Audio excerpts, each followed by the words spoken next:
Hola, ¿qué tal están? Tutorial del pensamiento utópico. El término utopía se debe al gran estadista y también humanista que fue Tomás Moro, quien tituló con esta palabra una de sus obras más importantes de este género. Literalmente significa no lugar y por tanto señala o designa una localización inexistente o imposible de encontrar. Moro puso este término a esa isla perdida, cuyos habitantes habían logrado conseguir un estado perfecto, por lo que muchos pensadores han querido ver en esto un deseo de dejar claro que utopía es un sueño imaginario e irrealizable. Desde la época de Tomás Moro, estamos hablando del siglo XVI, se suele considerar utópico lo que además es perfecto y modélico, y no somos capaces de encontrar o construir. En general, se puede decir que una utopía es plantear como un estado imaginario que reúne todas las perfecciones y que hace posible una existencia feliz porque en él reinan la paz, el orden, la justicia, la tolerancia, etc. Estas utopías han jugado distintas funciones a lo largo de la historia porque han orientado reformas sociales y realmente también Tomás Moro critica las limitaciones e injusticias del Estado real de la Inglaterra de su tiempo, del siglo XVI, e intenta también, de alguna manera, dar esperanza al ser humano en la posibilidad de una sociedad mejor. De hecho, él proponía en su utopía que había que trabajar como máximo 6 horas, que tenía que ser una sociedad comunista, etc. Pero podemos decir que la primera gran utopía surgió con Platón, con su estado ideal, hace pues, unos 2400 años aproximadamente. De hecho, el primer modelo de sociedad utópica se ideó mucho antes de que se acuñara el término y se lo debemos precisamente, como ya he indicado, a Platón. En uno de sus diálogos más conocidos y más importantes, La República, además de la defensa también de una determinada concepción de la justicia y de un claro idealismo o espiritualismo filosófico, se halla una detallada descripción de cómo sería el estado ideal, es decir, el estado justo.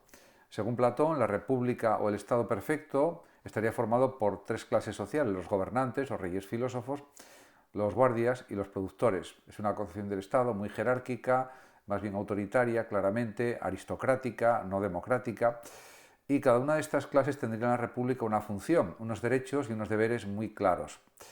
A los gobernantes, evidentemente, les concernía la dirección del Estado, a los guardias, en cambio, su protección y defensa, y a los productores el abastecimiento de todo lo necesario para su supervivencia: alimentos, ropa, vivienda o viviendas, etc.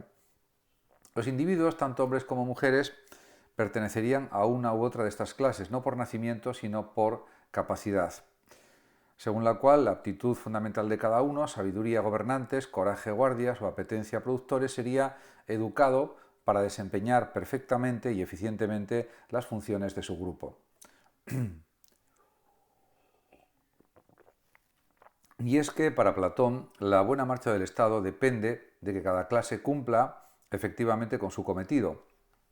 Además, el propio Platón destacará en su modelo de Estado el hecho de que para prevenir posibles corrupciones de los que ostentan el poder, hay que imponer sobre ellos la doble condición: por una parte, no tener propiedades ni dinero, y de otra, pues no poder formar una familia, pues la ambición económica y el nepotismo, el favorecer a los allegados, era, según Platón, pues eran las principales causas de la corrupción. También ha habido otras utopías renacentistas, ya que durante el Renacimiento se produjo también un surgimiento espectacular del género utópico, probablemente porque es una época que destaca por los cambios sociales y económicos.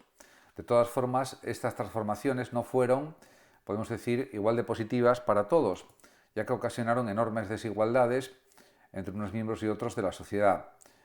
De hecho, muchos de los pensadores de la época renacentista reaccionaron frente a la cruda realidad de su tiempo.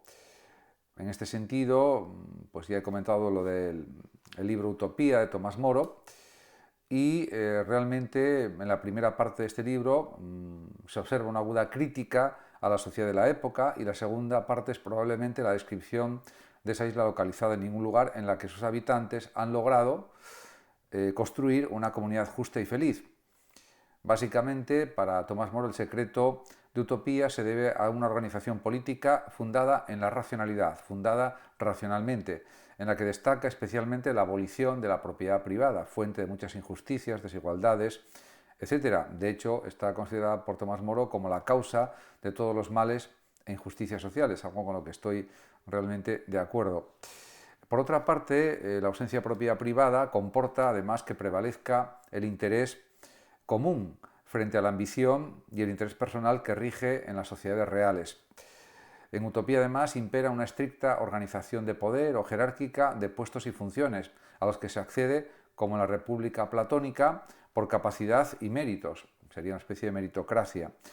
Esta estricta organización es, sin embargo, completamente compatible también con la total igualdad económica y social de los utopianos, pues todos disfrutan en realidad de los mismos bienes comunes al margen de su función y de sus tareas en la comunidad política.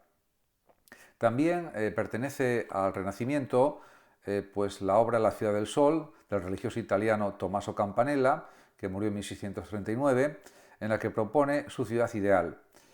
Un marino cuenta cómo un viaje llega a la isla Taprobana, donde los nativos le llevan a la ciudad del sol. Allí la propiedad es comunitaria, todas las personas también trabajan por el bien de la comunidad y viven únicamente sometidos a los dictados de la razón.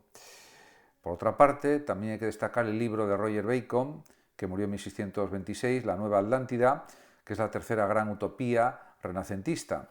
Esta última, podemos decir, que añade un elemento importante ausente en las otras dos utopías, como es el aprovechamiento de los avances científicos y técnicos que empezaban a darse en aquel momento con la mejora también de las condiciones de vida de los seres humanos. Pero en relación con esto también se puede hablar del progreso de los derechos de las personas, especialmente pues en el siglo XVIII, y un ejemplo prototípico de ello es la Ilustración, que también afirma y defiende el propio Immanuel Kant, este gran filósofo alemán. De hecho, en el texto, en el libro La paz perpetua, escrito por Immanuel Kant en 1795, pues lo que se plantea no es una utopía, ni la intención del autor es que lo fuera, pero viendo el mapa del mundo y la cantidad de conflictos armados que se han dado históricamente y que siguen sucediendo en diversos lugares del planeta, da la impresión de que la paz perpetua es un ideal imposible de encontrar o construir, es decir, una utopía. Kant, por tanto, propone como objetivo de esta obra establecer un marco jurídico, un marco legal, que determine que la guerra es ilegal. De esta manera simula un acuerdo de paz perpetua entre estados divididos en dos secciones. La primera consta de 6 artículos preliminares. Tienen como objetivo la desaparición de los ejércitos permanentes, no permitir tampoco que un Estado compre otro Estado o la prohibición de recurrir a estratagemas deshonrosas en la guerra, usar, por ejemplo, asesinos, romper pactos, incitar a la traición, etcétera, etcétera. En la sección segunda establece Kant los 3 artículos definitivos de la paz perpetua entre Estados. Todo Estado debe tener una constitución, según Kant, republicana, con estos principios: principio de libertad de cada miembro de la sociedad, principio de dependencia de todos a una legislación común, principio de igualdad de todos como ciudadanos también. También establece Kant el derecho de gentes. Son normas en realidad que regulan las relaciones entre las naciones y deben fundarse en la federación de Estados libres que Kant propone, una especie de Naciones Unidas anterior a la realmente fundada en el siglo XX. Los Estados deben reconocer un legislador supremo que asegure el derecho de todos los Estados para así, de esta forma, evitar la guerra. Además, el derecho de ciudadanía mundial también es algo necesario, de manera que cualquier persona, en cualquier Estado, no reciba un trato hostil por el hecho de ser extranjero. Podemos definir como ciudadano del mundo a aquella persona que concibe todos los países y lugares del mundo como su patria. Surge del principio del respeto a los derechos del ser humano y de la preocupación por el destino de todas las personas dentro y fuera de nuestra propia sociedad. Kant concluye que la naturaleza entendida como destino inevitable es la garantía de que un día ha de ser posible llegar a la paz perpetua, igual que la naturaleza, destino de la guerra, ha separado a los pueblos de la tierra. La misma naturaleza, por su espíritu comercial, los volverá a reunir y garantizará la paz perpetua. las relaciones de mutuo provecho que provoca, por ejemplo, el comercio, se acabarán volviendo imprescindibles y con ellas llegará la paz entre los pueblos. En este orden de cosas, pues está claro que para Kant, para alcanzar esta paz son imprescindibles además las consideraciones y análisis de los filósofos sobre la paz que deben ser tenidas en cuenta por los gobiernos de los estados y también, por supuesto, la armonía moral y política, de manera que moral y política coincidan, que lo que manda la moral lo cumpla también la política. También a lo largo de la historia ha habido las denominadas distopías. Por distopía se puede entender la descripción de una sociedad futura en la que se han desarrollado exageradamente algunos de los rasgos que son sobrevalorados en la civilización actual. Por ello constituyen una especie de relatos futuristas que también desarrollan una función crítica o sirven de crítica a una sociedad que se centra exclusivamente en objetivos y valores superficiales, progreso técnico, crecimiento económico, olvidando muy frecuentemente o a menudo otros derechos más fundamentales como son la libertad, la justicia, la solidaridad, la compasión, el ecologismo, etc. Las tres distopías más famosas o que han tenido mayor relevancia e influencia dentro del género son Un mundo feliz de Aldous Huxley, que es un pensador que murió en 1963, 1984 de George Orwell, que murió en 1950, y Fahrenheit 451 de Ray Bradbury. Huxley, en su novela Un mundo feliz, describe una sociedad destinada a conseguir la misma felicidad y la máxima felicidad de sus miembros, sobre todo la máxima felicidad, podríamos decir. En esta sociedad se han dedicado todos los medios técnicos y tecnológicos para garantizarla, ya que esta es la mejor forma de asegurar la estabilidad de los gobiernos y de los estados, en definitiva de los países.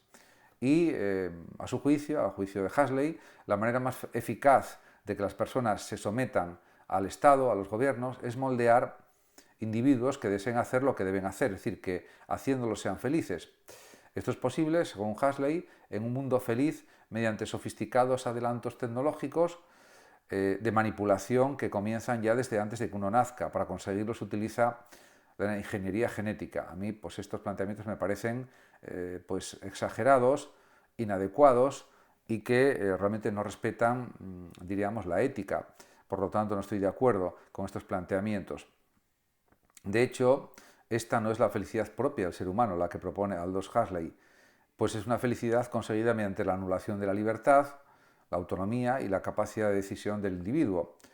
Es una felicidad que no es tal y que, aunque esté supuestamente estatalmente garantizada, es engañosa porque es una especie de felicidad parecida a las de los niños, inconsciente e ingenua, aun por supuesto señalando que los niños son felices de una manera adecuada.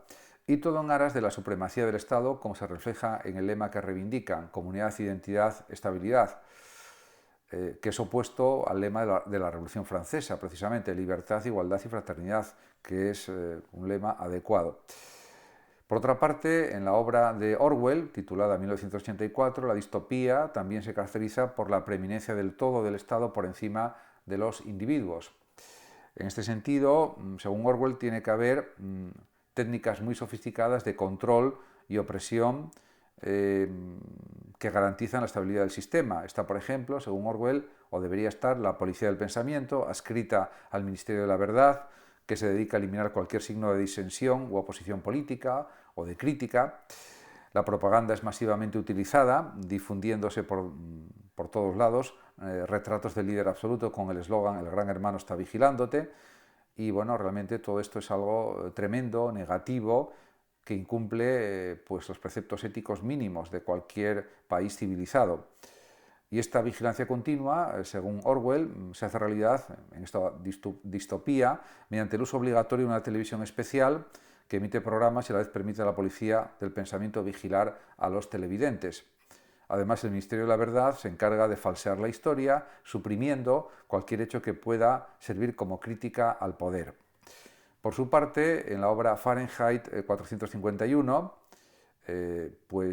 referencia a la temperatura, es una referencia a la temperatura a partir de la cual arde el papel en la escala Fahrenheit, Bradbury, este pensador, nos habla de una sociedad imaginaria en la cual los bomberos se dedican a quemar los libros, las casas también se fabrican de una forma tal que pueden incendiarse, pues estos son un peligro para la sociedad, los libros. Ya que al leerlos las personas empiezan a pensar en exceso y dejan de ser felices. En realidad el gobierno necesita de la ignorancia de la gente para que no se cuestionen su forma de actuar y mantengan la producción, en definitiva el capitalismo salvaje en el que estamos instalados. Pues en esta obra me parece que Bradbury llega a realmente poner el dedo en la llaga de los problemas del siglo XXI, de la sociedad digital en la que estamos viviendo, y hace una crítica realmente muy apropiada. En ese aspecto también hay que decir que hay otros ideales utópicos actuales, que son, por ejemplo, el pacifismo, que es también el ecologismo, una sociedad solidaria, que es algo deseable, por supuesto, y también, indiscutiblemente, algo también deseable, como es la igualdad de derechos y oportunidades para todos. Muchas gracias a todos por su atención, saludos como siempre a los oyentes de Radio Sofando de México y hasta mi próximo vídeo.